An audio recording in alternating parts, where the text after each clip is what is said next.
Welcome to Fun Fashion YouTube channel. Follow me as I show you how to draft a palazzo pants. If this is your first time of dropping by, thank you so much.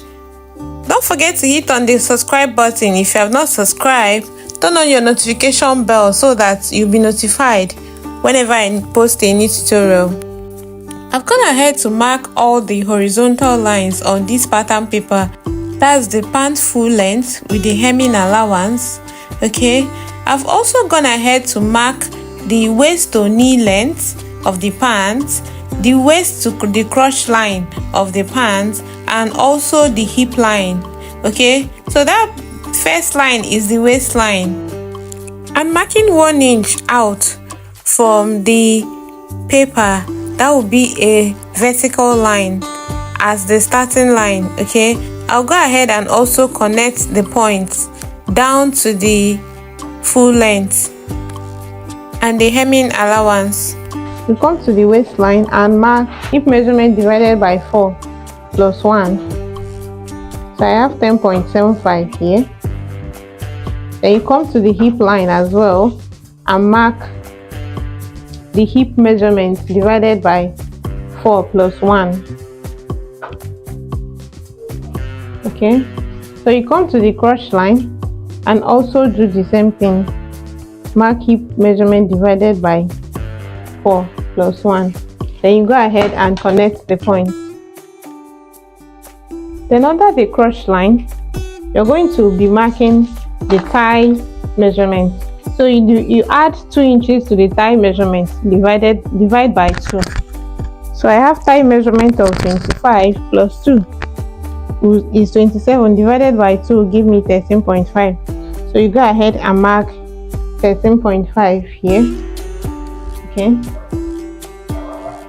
then you divide your tape by 2 to find the midpoint of the thigh. That will be the thigh line. Okay, so I just have to measure it and take it down to the knee and to the trouser full length. That will serve as the thigh line. So go ahead and connect the points. So what you're going to do is to take this measurement down, this 13.5, take it down to form the palazzo pants. Head and connect the points. Next thing we are going to do is to create this crotch curve. Okay, and to create the curve, we are going to find the middle point of this angle 90. And to find the middle point of the angle 90, just place your curve to get the angle 90 on your curve and mark the middle point. Okay, so this is the angle 90. Okay, look for angle 90, then the midpoint is going to be where you're going to mark.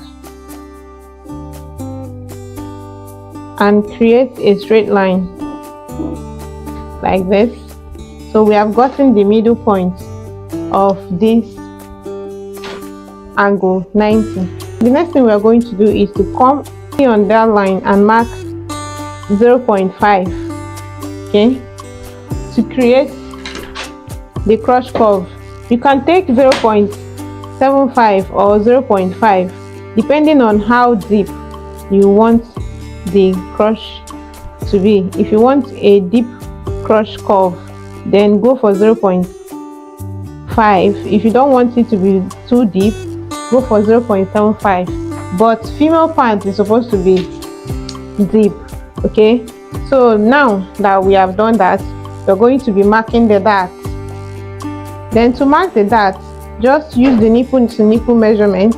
Remember, we are going to be taking ½ inch here as the joining seam allowance. So mark out the ½ inch and mark the nipple to nipple point from that ½ inch that you have marked out. Mark nipple to nipple point, and for the nipple to nipple point of this measurement is 7.5. So when you divide 7.5 by 2, you have 3.75. So So I'm going to mark it on the waistline as well as on the hip line. Okay, so you connect the points like so. Okay, so after that, the next thing we are going to do is to take the dart intake. So for the dart intake, we are taking 0.5 on each side of the dart line. Okay, and on the hip line, we are coming up by 1 and connect the dart intake to the 1 inch that we have marked out like so. Okay, and now that we are done, we are going to be marking the waist measurement. And to mark the waist measurement, you measure from this point. Okay, so I'm working with waist measurement of 8 divided by 4 will give me 7. So I'll mark 7, and I'll replace this dart that I'm going to take out. So I'll measure it, which is 1 inch, and replace it here. Then the joining seam allowance, that is ½ inch, I'll mark it down as well. Then I will now decide how many inches I want the side to have. If I want 1 inch, I'll go ahead and mark 1 inch. If I want ½ inch, I'll go ahead and mark ½ inch. So I'm going to be taking 1 inch. So I'll connect to the hip line using a hip curve. I'll connect to the hip line. Okay, like so. This is the front block of a palazzo pant. I'm going to be adding the back block as well on this pant. Okay, so to add the back block, I'll come to the crotch curve and measure 1.5 up at that line, okay, that I marked out, the middle point of this angle 90. I'm going to be taking 1.5 from the first crotch curve, right? Not from the initial line, from the first crotch curve. If I'm adding zipper to the back of this pant, I'll come up here and measure 0.75, 0.5 or 1 inch for the zipper to lay flat at the back, okay, so that it won't budge out. But if you're not adding back zipper, you don't need to do this. So I want to extend the line, the crotch line, like so. I'm going to use the curve and connect from this point to this point, then to create the back crotch curve. So now that we are done, we are going to be adding allowance. If you can notice, we did not add any allowance to this pant, so we are going to be adding allowance to the back pants. So I'm going to be taking 3.5 and I'll take it down.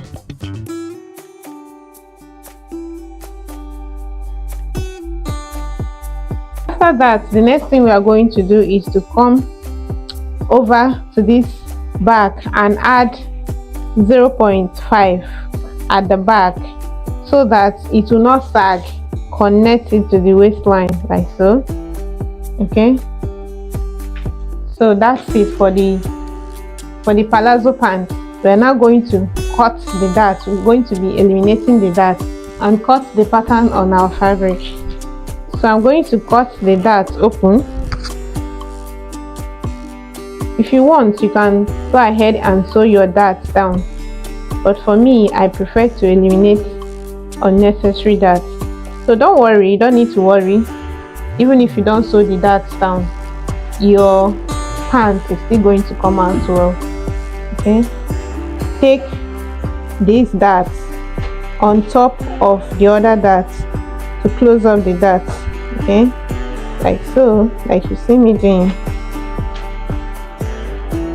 Okay, you need to carefully do this to make sure that you get it right. Okay, so now that I've closed off the dart, you're going to have something like this. So I'll go ahead and redraw this line because you'll notice that the line is no longer straight. So go ahead and redraw the line. Okay, then redraw the other line for the front. Okay, so remember, if you are adding band to your pants, you can go ahead and remove the band on this pants now. Okay, let's assume that you are going for 2 inches band. Go ahead and mark 1.5 inches from this pants. Okay, and remember that you are going to be needing 1/2 inch joining allowance on your pants to the band.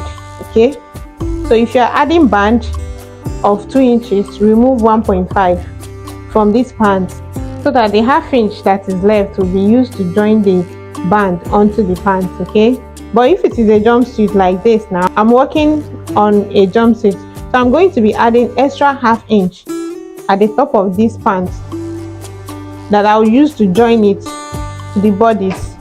You can add it on your fabric, but I prefer adding to my paper so that once I'm cutting, I know that I'm cutting. Okay, so go ahead and add it on your paper, then we are going to be cutting.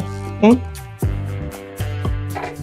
so cut the back first when we are cutting on our fabric, then trim out the back and use it to cut the front pattern.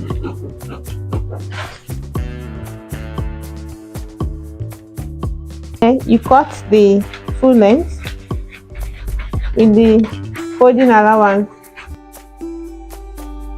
This is the back pattern of a palazzo pants. So we are going to be trimming the back out when we must have cut the back. Okay, then we'll use it and cut the front because we drafted the front and the back together. Okay.